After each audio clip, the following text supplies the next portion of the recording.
Shaul and I'm the camp director for the past 13 years here at Camp Gesher. I think the Israeli program is amazing because it allows kids that will never arrive to Canada to experience a Canadian summer. And Camp Gesher is basically one of the perfect environment for them because they're coming to spend time with a camp which is a mixture of Israeli/Canadian camp. It's also important for the Israeli kids to see how other kids in North America use their summer and also share their thought about varieties of issues from Judaism to Israel. It's well known that the campers here from Israel were able to discuss a lot of the issues of what happened in Israel and explain to them firsthand that what they believe or think is not necessarily correct. And that particular interaction helped a lot to forge relationship and to basically present Israel in a different light in the Jewish communities of Ontario and Camp Gesher in particular. So this program is definitely important. The selection process is very, very grueling. In Israel, they interview probably around 100 people, 100 kids at that particular age group. And it's basically so competitive that teachers and principals are calling us early on to try to push their candidate, but we have a very, very strict guidelines. We're basically looking for kids in grade 9 that are leaders in their community. They are doing very well in the community in terms of volunteers.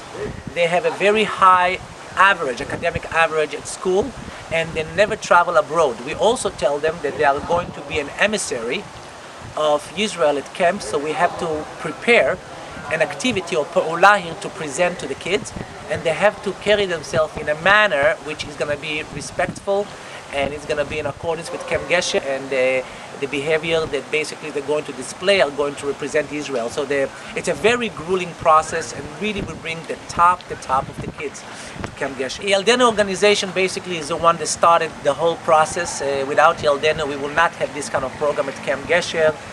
Michael Atedgi approached us, and right from the beginning we understood that the cause is very, very important and we should basically take upon that project. Yaldenu is the one that helped financially and also all the legal aspects, financially helping those kids, bringing those kids from Israel. They basically help in hosting them, in supporting them while they are here at Camp Gesher. Without Yaldenu, we will not have the ability to have this kind of program at Camp Gesher. Camp Gesher is the one that basically provides the services here on behalf of Yaldenu. The kids that come here know the work of Yaldenu within the Camp Gesher, and basically we're just getting better. I think bringing kids from all over the world is amazing. To be honest with you, kids from Israel are very good for bringing them to camp, to Israeli life and what really happened in Israel. But when you bring kids from other countries, specifically from South America, from Cuba, from Guatemala, from Costa Rica, and what happened basically, you're really instilling Jewish values in them. And you're really making the biggest mitzvah because those kids are really, really thirsty for anything that have to do with Judaism, with Israel. So I think we're really saving many Jewish lives, and we also help create leaders in their community. I know for sure that we help in creating leaders in those countries when they are still in touch with us, and they're saying that because they came through Yaldenu to Camp Gesher, they were able to go back to their communities and give back and become the future leaders of that community.